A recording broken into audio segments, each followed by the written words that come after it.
शिक्षा का मुद्दा अब कोई मुद्दा नहीं रह गया है। सो हेलो फ्रेंड्स, रोशन आर्या चैनल पे आपका स्वागत है। आज हम बात करने वाले हैं सरकार की शिक्षा की तरफ हो रही अनदेखी की तरफ। जैसा कि आप लोगों को पता है कि दिल्ली में या अदर स्टेट में प्राइवेट स्कूलों की फ़ीस काफ़ी ज़्यादा बढ़ाई चुकी है, लेकिन इसके बावजूद ना पक्ष में आप इसका कोई विरोध देखेंगे, ना ही विपक्ष के अंदर में कोई विरोध है इसका।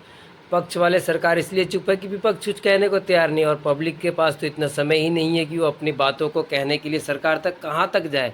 रोड पे उतरते हैं, कुछ दिन न्यूज़ वाले दिखाते हैं, न्यूज़ चैनल वाले, और अपने आप को देश का चौथा स्तंभ कहते हैं, लेकिन वह स्तंभ भी बस 2 दिन 4 दिन के लिए होता है। 2 दिन 4 दिन में जब सड़कों पे लोग उतरेंगे तब उन्हें भी दिखाई देगा।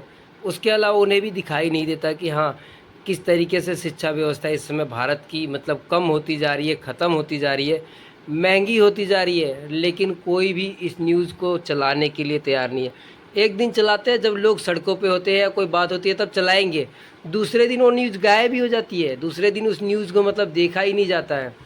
हमारे दिल्ली की नई नई मुख्यमंत्री बनी रेखा जी, इस तरह तो मतलब कई बार यहाँ से फंक्शन में आपको दिखाई दे देंगी, वहाँ फंक्शन में दिखाई दे देंगी, तिरंगा यात्रा में दिखाई दे दी, मीटिंग करते हुए दिखाई दे दी, लेकिन शिक्षा के बारे में अभी तक उनको बोलते हुए एक बार भी नहीं देखा गया कि हाँ, जो प्राइवेट स्कूलों ने पिछले 3 4 सालों में शिक्षा को इतना महंगा किया है, किताबों के नाम पे, फीस के नाम पे, ड्रेसेस के नाम पे, लेकिन कोई सुनवाई नहीं है सरकार की तरफ से। दिल्ली सरकार छोड़िए, केंद्र सरकार में कोई बोलने को तैयार नहीं है। ना शिक्षा मंत्री का इस पे कोई बयान आया है, ना ही कि किसी मुख्यमंत्री को आप बयान करते हुए सुनेंगे। मतलब हद हो गई है देश के अंदर में, शिक्षा की व्यवस्था इतनी ख़राब होती जा रही है। हमारे देश में सबको इंजीनियर, डॉक्टर और साइंटिस्ट चाहिए, लेकिन पढ़ाई के नाम पे आप लोग क्या दे रहे हो? महंगी किताबें, महंगा फीस, जीएसटी, वैट, मतलब क्या क्या नहीं लगा रहे हो आप लोग। गरीब आदमी किस तरीके से अपने बच्चों को साइंटिस्ट इंजीनियर बनाएगा या साइंटिस्ट बनाएगा? दूसरा देश एआई की तरफ जा रहा है और हमारा देश डंबल की तरफ जा रहा है। पहले हमारे देश में लोग बाहर से पढ़ने आते थे, आज हमारे देश में लोग मतलब इंग्लैंड जा रहे हैं, अमेरिका जा रहे हैं, बट इंडिया पढ़ने कोई नहीं आ रहा। एक समय था जब हमारे देश में लोग बाहर से पढ़ने के लिए आते थे, ऐसे ऐसे विश्वविद्यालय हुआ करते थे हमारे देश में, लेकिन आज की डेट में हमें दूसरे के विश्वविद्यालय में जाना पड़ रहा है, इंटरनेशनल स्कूलों में जाना पड़ रहा है। क्यों? आज के टाइम पे इतना ज़्यादा प्राइवेटेशन कर दिया है स्कूलों को, इतनी ज़्यादा धांधली मचा रखी है प्राइवेट स्कूलों ने, सरकार का कोई ध्यान नहीं है। ऐसा लग रहा है कि सरकार भी इन सब के साथ मिली है। सरकार छोड़िए, पक्ष छोड़िए, विपक्ष तक मिला मिला हुआ है। विपक्ष में जितने मंत्री हैं या सांसद हैं, इनके खुद के अपने अपने प्राइवेट स्कूल हैं। अगर ये आवाज़ उठाएंगे तो इनके स्कूलों का भी फीस कम हो जाएगा, इनके स्कूलों की किताबों के रेट कम हो जाएंगे। क्यों नहीं मोदी सरकार one nation one book one prize का लेके आ रही है? जब वन नेशन वन इलेक्शन हो सकता है, तो one book one prize one nation क्यों नहीं हो सकता है? बिल्कुल हो सकता है, लेकिन कोई भी इस पे बात नहीं करेगा, कोई भी। ना राहुल गांधी जी को कभी भी मैंने सुना ही नहीं कि पढ़ाई पे इतना महंगा हो गया है या एजुकेशन पे इतना मतलब लगा है। बस 2 दिन बोलेंगे, तीसरे दिन गायब हैं वो। तो उनको तो खैर छोड़ो, कोई बात नहीं। पक्ष में जो हमारी पर अभी केंद्र की सरकार है, उनके पास में क्या रोड मैप है इन्हें कुछ मालूम नहीं है। जो हमारे शिक्षा मंत्री हैं, इनके पास क्या रोड मैप है कुछ मालूम नहीं है। आपने कहा था इतने इंस्टीट्यूट बनवा देंगे, इतने कॉलेज खुलवा देंगे, इतने टीचर्स ला देंगे, लेकिन ना, यहाँ तो जो टीचर्स पहले से हैं उनको भी निकाला जा रहा है। दिल्ली सरकार, मैडम रेखा जी, मैं तो यही रिक्वेस्ट करूँगा आपसे, आप जिस काम के लिए चुनी गई है, जो पुरानी सरकारों ने गलती करी, आप उस चीज़ को ना दोहराएं। कम से कम इस टाइम पे शिक्षा की जो व्यवस्था है, एक आम आदमी की पहुंच से दूर होता जा रहा है शिक्षा, तो आप इस चीज़ पे ध्यान दीजिए, प्राइवेट स्कूलों की मनमानी रोकिए। सरकार से मेरी यही निवेदन है कि one nation one book one prize होना चाहिए। हिंदी को आप राष्ट्रभाषा है, अपनी मातृभाषा है, इसको राष्ट्रभाषा घोषित कीजिए। राष्ट्र में हर जगह कहीं भी देश के अंदर में कहीं भी हो, हिंदी पढ़ी जानी चाहिए। लैंग्वेज के लेके आजकल बहुत सारे इश्यूज़ हो रहे हैं, तो आप लोग इन सब चीज़ों पे ध्यान दीजिए, वरना देश किस गति की तरफ मतलब किस ओर जा रहा है ये तो खैर हमें मालूम नहीं, और किस ओर जाएगा।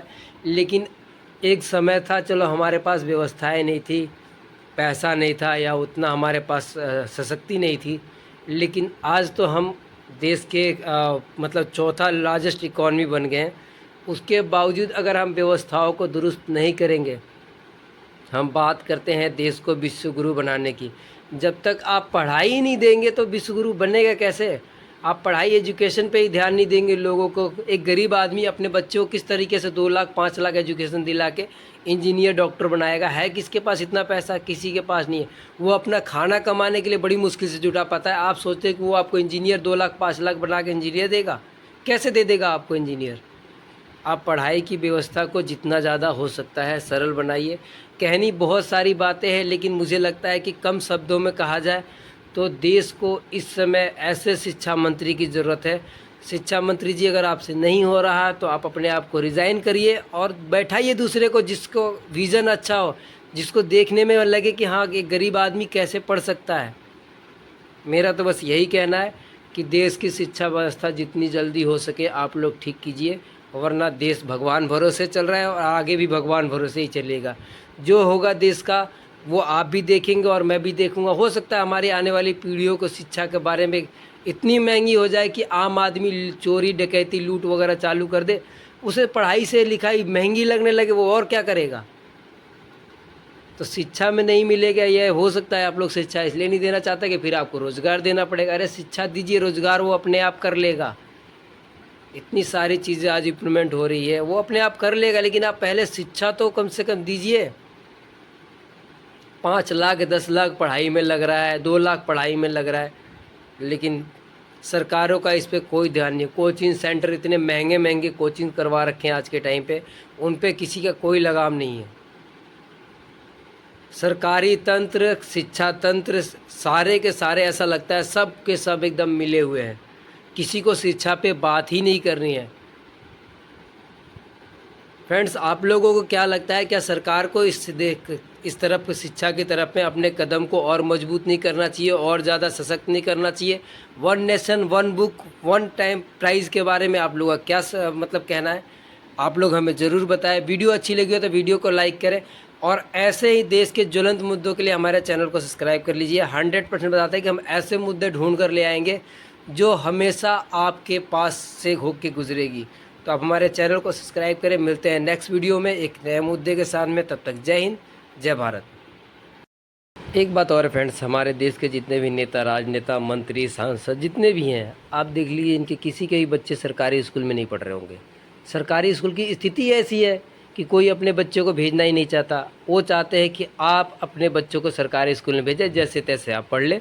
उन्हें कोई मतलब नहीं है कि आपको बस ए फॉर एप्पल और बी फॉर बॉल आ जाए, बस बात ख़त्म। उनको इससे कोई लेना देना नहीं कि आपके बच्चे इंजीनियर डॉक्टर बने या नहीं बने। उनके अपने बच्चे हर मतलब चाहे उनको सांसद नेता बनना हो वो ठीक है, लेकिन वो पढ़ाई करेंगे तो प्राइवेट स्कूलों में करेंगे, बाहर विदेशों में करेंगे। कई सारे मंत्री ऐसे हैं जिनके खुद के प्राइवेट स्कूल हैं, वहाँ पे पढ़ाई करेंगे, लेकिन सरकारी स्कूल में नहीं भेजेंगे।